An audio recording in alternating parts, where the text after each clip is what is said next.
Thank you for sharing your time with us here on SoJannelle. We'd like to remind everyone that we are always on social media. Please follow, like, and subscribe. We are on YouTube, youtube.com/SoJannelleTV, where we post not just previous segments and editions of the show, but also longer versions of the interview. So if there's anyone that you connect with, any story that resonates with you here on the show, make sure that you catch the YouTube version, which is longer and more substantial as well.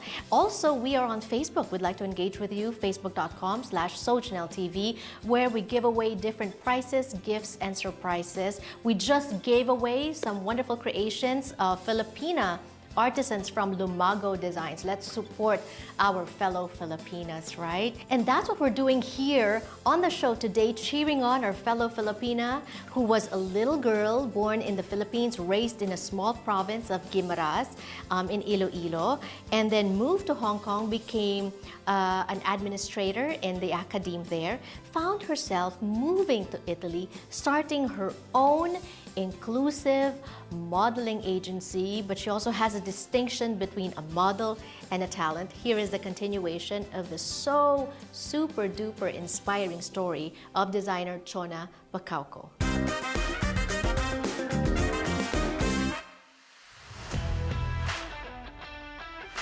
Power Pinay in Milan.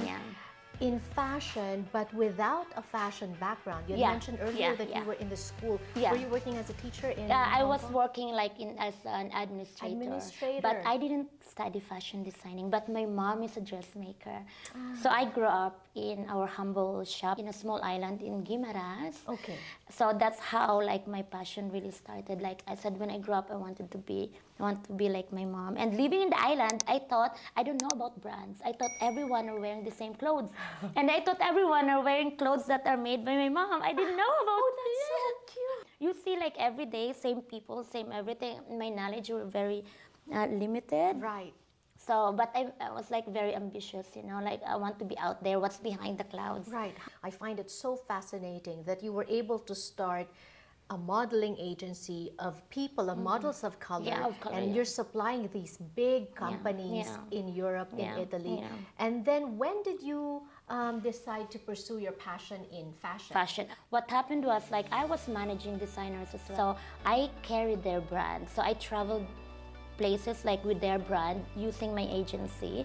Then one designer dropped me, and he was supposed to produce the dresses that people ordered through me to with his brand, and he just dropped me just like that, you know. So then I said, okay, what should I do? What should I call my mom? I said, Nana, you know, this happened to me, and what will I do? She said, Chona, are you crazy? Your mother is a dressmaker. Come home.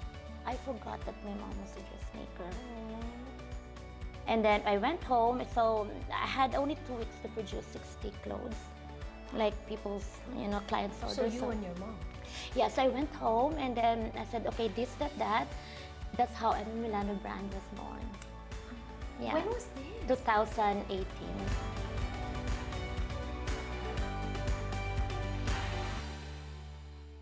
19, 20, 21. 20, yeah, I'm like 4 years. In just 4 years, here you are now at LA Fashion Week. Like I was like in Paris inside the Eiffel Tower also 2 times. Also last October inside the American Paris Cathedral, Milan. Your collections. And then New York, and then Eastern Europe.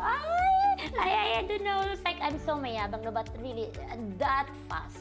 That's why I was like saying, God, please don't give it to me so fast, because I want this, you know, for my next generation. But you know, if bigyan niya sa'yo, He will give it to you. Of course, just need to take it and look after. What do you think? To what do you attribute that? Why is it so fast for you? You know, I had depression before I opened my modeling agency, because like I was in Italy, couldn't speak the language, doesn't have anyone.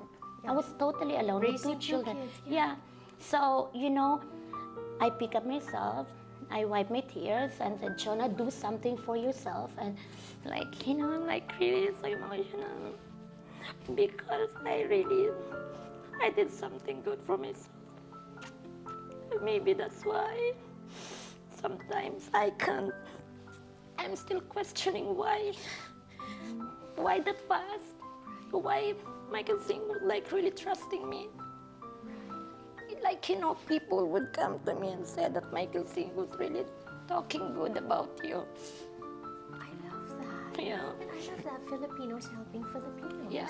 Because, you know, we also hear of the so-called crab mentality that people, you know, especially when you're in the same industry, like pulling each other down. Yeah, he's so kind. He's so protective of me. Like, you know, he said that be careful of the people because I'm like, you're so nice and kind and people would take advantage of you. I think about your daughters, 11 and 8 years old. I can imagine how proud they are of I you. know. I travel like every month, so I left them home most of the time. But they said, it's okay, Mom, this is for us. Oh my God, that's so touching, Chona. I know. They will watch this. Yeah. What will you tell them? It's like, thank you for being so understanding to Mommy. And, you know, one day, Marina, my eldest, she was like come home and said, Mom, you know, my classmates were telling me that they wish that you are their mom.